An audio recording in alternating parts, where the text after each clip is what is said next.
আসসালামু আলাইকুম রাহমাতুল্লাহ। মাটি কাটার কাজে নিয়োজিত নারী, ভিক্ষুক নারী অথবা পুরুষদের সাদৃশ্য কাজ যা পুরুষের সঙ্গে করতে হয়, এইরূপ কাজে নিয়োজিত নারীরা নাকি পুরুষের সমান, এদের সাথে নাকি পর্দা করা ফরজ। কথাটা কি যুক্তিযুক্ত?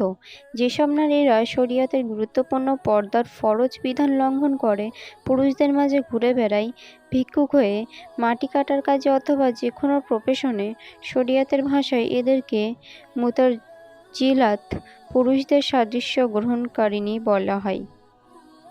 রাসূল সাল্লাল্লাহু আলাইহি ওয়াসাল্লাম এই ধরনের মুসলমানদেরকে নারীদের অন্তর্মহলে প্রবেশ করতে নিষেধ করেছেন। ইবনু আব্বাস রাদিয়াল্লাহু আনহু থেকে বর্ণিত, তিনি বলেন, নবী সাল্লাল্লাহু আলাইহি ওয়াসাল্লাম পুরুষ হিজড়াদের উপর এবং পুরুষের বেশধারী মহিলাদের উপর লানত করেছেন। তিনি বলেছেন, ওদেরকে ঘর থেকে বের করে দাও। ইবনু আব্বাস রাদিয়াল্লাহু আনহু বলেছেন, নবী সাল্লাল্লাহু আলাইহি ওয়াসাল্লাম অমুককে বের করেছেন এবং উমর রাদিয়াল্লাহু আনহু অমুককে বের করে দিয়েছেন। সহিহ বুখারী হাদিস নম্বর 5886।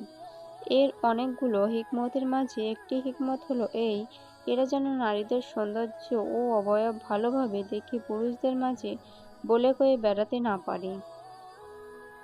উম্মু সালামা রাদিয়াল্লাহু আনহা থেকে বর্ণিত, তিনি বলেন, নবী সাল্লাল্লাহু আলাইহি ওয়াসাল্লাম তার কাছে থাকাকালে সেখানে একজন মেয়েলি পুরুষ ছিল। ওই মেয়েলি পুরুষটার সালামার ভাই আবদুল্লাহ ইবনু আবু উমাইয়াকে বলল, যদি আগামীকাল আপনাদেরকে আল্লাহ তায়েজ বিজয় দান করেন তবে আমি আপনাকে গাইলানের মেয়েকে গ্রহণ করার পরামর্শ দিচ্ছি, কেননা সে এত মেদবহুল যে সে সম্মুখ দিকে আগমন করলে তার পেটে ঢাড় ভাঁজ পড়ে আর পিছু ফিরে যাবার সময় 8 ভাঁজ পড়ে।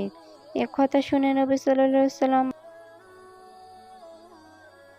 সে যেন কখনো তোমাদের কাছে আর না আসে। সহিহ বুখারী হাদিস নাম্বার 5235।